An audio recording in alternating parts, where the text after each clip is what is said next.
All right, here comes Speed Racing. I think that fool was on speed. I think he was on acid is what he was on. Well, yeah. I mean, if you watch the old cartoons, it had to be on speed because everyone talked like this because it was very important that Speed was the #1 racer in the world and no one could beat him. But I always thought... Sorry, now it's like, somebody took a bunch of paint and threw it on the page like Jackson Pollock while they were tripping their balls off. This movie is not for epileptics. That much is for certain. That's true. I had a seizure right in the middle.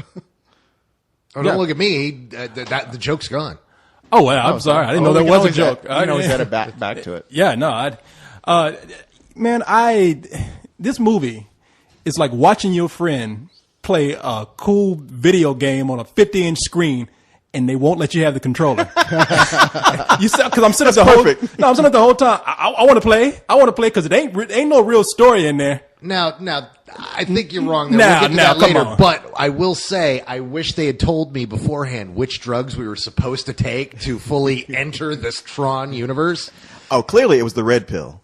Yeah, something, because this is a really bizarre, very surreal, strange movie that is destined to become that stoner pick that it's like, dude, let's drop acid and watch Speed Racer again. Dude, if I was 18 years old, this would have gone immediately to my, let's watch every weekend list, for sure. But I'm not 18 anymore. I'm a lot older than that, and I'm not taking the same drugs I used to. I'm more of a caffeine type of guy these days, and it doesn't really go with us so much. There's two groups of people are going to love this movie, like stoners and real young kids. Really. Yeah. Because it's bright and flashy, and most of the time it moves pretty fast. Now, one of the things they're trying to do with the trailer, when I first saw the first trailer, I was like, damn, this is cool. They actually made Speed Racing into some dramatic shit. This is some deep story right here. And then I saw the movie. I'm like, it really is cute. This is a straight up kids film, and there's nothing wrong with that. You really thought it was going to be deep and meaningful? Man, I thought Speed Racer was going to save the world or some shit. I don't know. But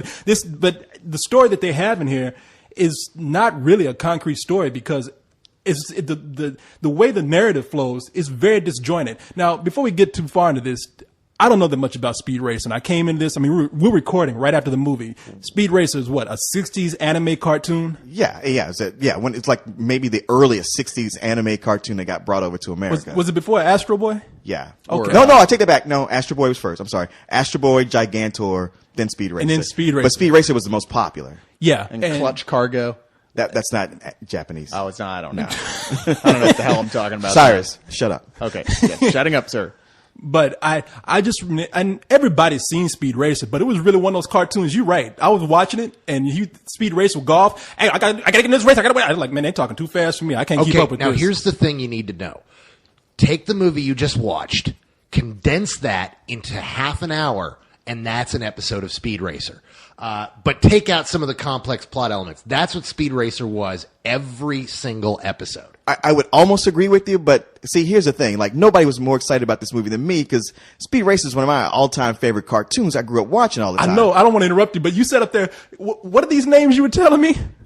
About some of the villains. Yes, Snake Oiler and the car acrobatic team and the motorcycle Apaches. Wait a minute, what? Say it again. There was Snake Oiler, the motorcycle Apaches, the car acrobatic team, and Ali Ben Schemer. And I'd be damned if a few of them weren't in the movie. Right. Snake Oiler was in the film. I was like, damn, Leon knew what he was talking about. Oh yeah, and there's even stuff where I'm like, I wonder if they remember that Pops Racer used to be a wrestling champ, and like, sure enough, they had it in there.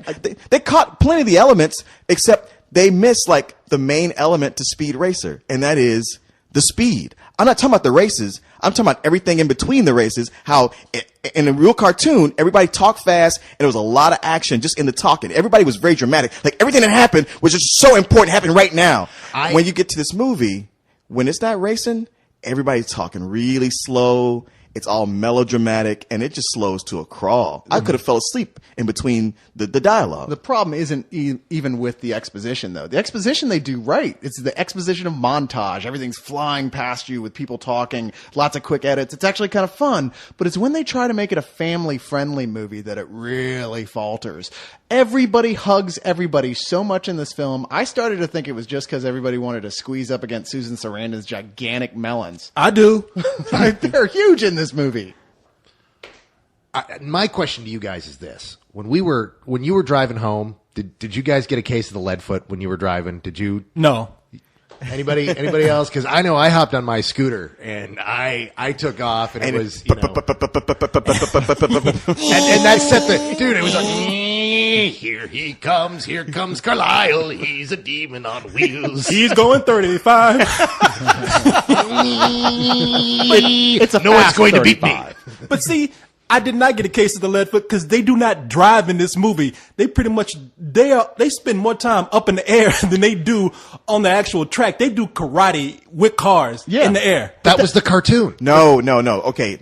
Man, I don't want to be that guy. You're that guy. But God damn it, I guess I got to be that guy. Listen, driving and hitting the automatic jacks, making the car knock, knock, knock, knock into the air, that's like a special thing. Except here, they do it every 5 minutes. So it's like, okay, it's no big deal. Like, by the time it's in the last race, he's just like hopscotching all over the track.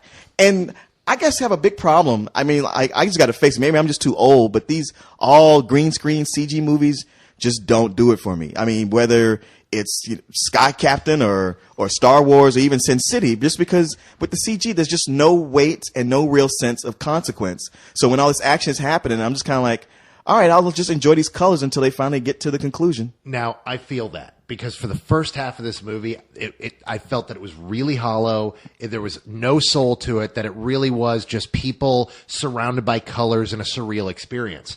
Although, I gotta admit, the second half of the movie, I really got into it. I felt it really picked up the pace. They finally developed some weight to the story, and I really enjoyed the second half of this. I thought it was a lot of fun, and I thought it was a really good edge-of-your-seat, fun family film. It did pick up in the second half, but by that point, I like the movie. I think it's a great kids movie, but they have so many flashbacks, and that British dude.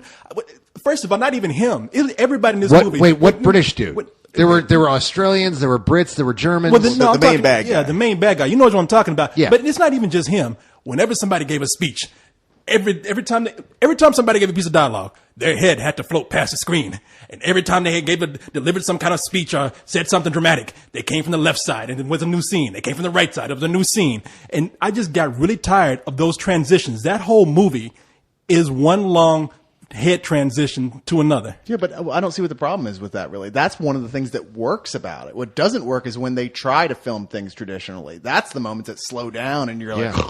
But yeah, no, that's the problem I had too. There's so many flashbacks, and for a kid's movie, I mean, first of all, this movie is 2 hours and 9 minutes long. Good Lord. Speed Racer ain't goddamn Ben Hur. It does not need. It's a kid's movie, and the movie could have had 20 minutes shaved off of it, and it would have been missing nothing. At least 20 minutes. You're wrong. It could have had 40 minutes shaved off of it and wouldn't have missed nothing. Well, I was being lenient. And half the reason this movie is so long because in the final